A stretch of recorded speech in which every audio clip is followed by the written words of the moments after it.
Assalamualaikum warahmatullahi wabarakatuh. Perkenalkan, saya Aulia Fujianti, guru PPKN kelas 8. Nah, selamat kalian sudah masuk ke kelas 8.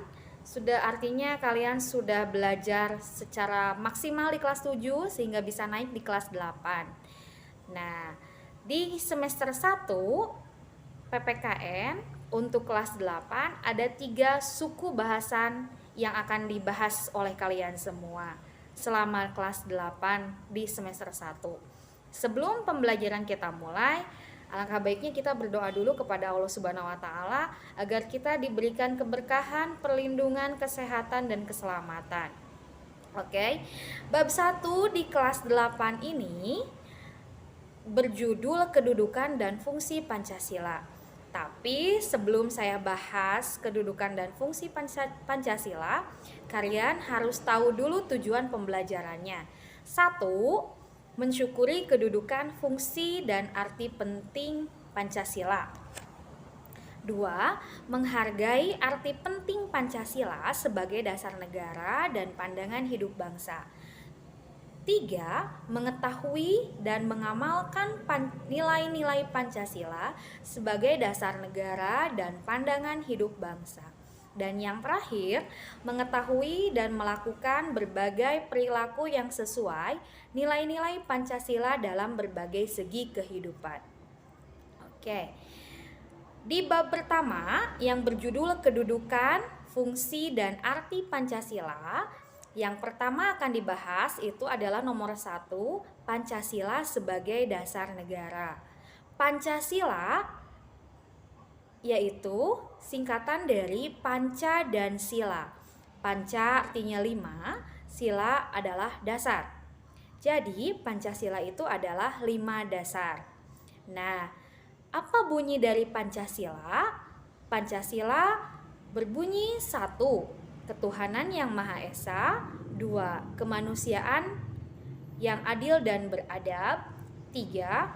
Persatuan Indonesia. 4. Kerakyatan yang dipimpin oleh hikmat kebijaksanaan dalam permusyawaratan perwakilan. 5. Keadilan sosial bagi seluruh rakyat Indonesia. Nah, kapan Pancasila itu lahir? Pancasila itu lahir pada tanggal 1 Juni 1945. Siapa yang mencetuskan nama Pancasila? Nama Pancasila itu sendiri dicetuskan oleh Bapak Insinyur Soekarno. Nah, Pancasila itu sebelum ada nama Pancasila itu sudah ada, namanya adalah 5 dasar. 5 dasar pada zaman kerajaan Majapahit. 5 dasar pada zaman kerajaan Majapahit berisi larangan-larangan yang dibuat oleh kerajaan Majapahit pada saat itu untuk melarang warga-warganya dalam melakukan hal-hal yang tidak baik. 1. 5 dasar pada saat kerajaan Majapahit: dilarang mencuri. 2. Dilarang membunuh. 3. Dilarang berburuk sangka. 4. Dilarang iri dengki. Dan 5. Dilarang berzina.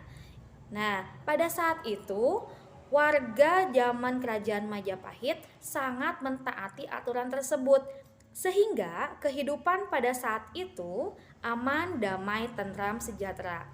Nah, melihat perkembangan zaman Majapahit begitu aman, damai, sejahtera, Bapak Insinyur Soekarno ingin membuat 5 dasar itu menjadi 5 dasar dalam bangsa dan negara Indonesia. Dicetuskanlah nama atau istilah dari Pancasila sendiri. Nah, kalian harus tahu the founding of father itu siapa? Itu adalah Bapak Pancasila kita, Bapak Insinyur Soekarno. Nah, Pancasila sebagai dasar negara. Dasar negara. Apa artinya? Pancasila menjadi dasar atau kaidah negara yang fundamental. Dasar dari semua aturan yang ada berbangsa dan bertanah air itu bersumber dari Pancasila. dasar negara. Yang kedua, hal tersebut dapat dilihat dalam pembukaan Undang-Undang Dasar Negara Indonesia tahun 1945 alinea keempat. Jadi, rumusan Pancasila sebagai dasar negara itu adalah: pertama, dasar negara kita, dasar yang fundamental, semua aturan-aturan yang ada di Indonesia itu bersumber dari Pancasila. Dan yang kedua, hal tersebut atau Pancasila sebagai dasar negara sudah termaktub dalam pembukaan Undang-Undang Dasar Negara Indonesia tahun 1945 alinea keempat. Itu dasar negara. Yang kedua, Pancasila sebagai pandangan hidup bangsa. Maksudnya apa? Maksudnya, Pancasila sebagai pandangan hidup mengandung makna bahwa segala aktivitas sehari-hari bangsa Indonesia harus sesuai dengan nilai-nilai yang terkandung dalam Pancasila. Jadi, dalam segala aktivitas kita sehari-hari, aktivitas sehari-hari bangsa Indonesia harus sesuai dengan nilai-nilai yang terkandung dalam Pancasila. Itu maksud dari pandangan hidup bangsa. Yang ketiga, Pancasila sebagai kepribadian bangsa. Artinya apa? Pancasila sebagai kepribadian bangsa memberikan corak dan ciri yang khas bagi Indonesia dan menjadi pembeda dengan bangsa lain. Pancasila itu hanya ada di Indonesia, tidak ada di negara yang lain. Dan itu menjadi kepribadian bangsa kita, bangsa Indonesia. Yang keempat, Pancasila sebagai perjanjian luhur rakyat.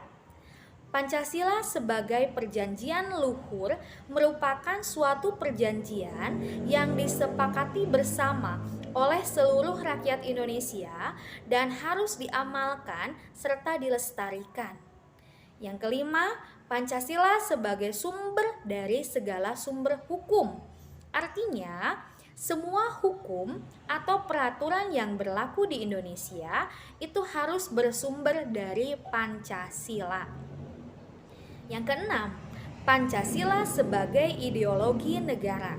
Pancasila sebagai ideologi negara merupakan sistem nilai yang ideal, dicita-citakan dan diyakini kebenarannya untuk diwujudkan dalam kehidupan bermasyarakat, berbangsa, dan bernegara di Indonesia. Nah, untuk bab 1 bagian A, Pancasila sebagai dasar negara dan pandangan hidup bangsa, Ibu sudah sampaikan. Terima kasih perhatiannya. Wabillahi taufiq wal hidayah. Wassalamualaikum warahmatullahi wabarakatuh.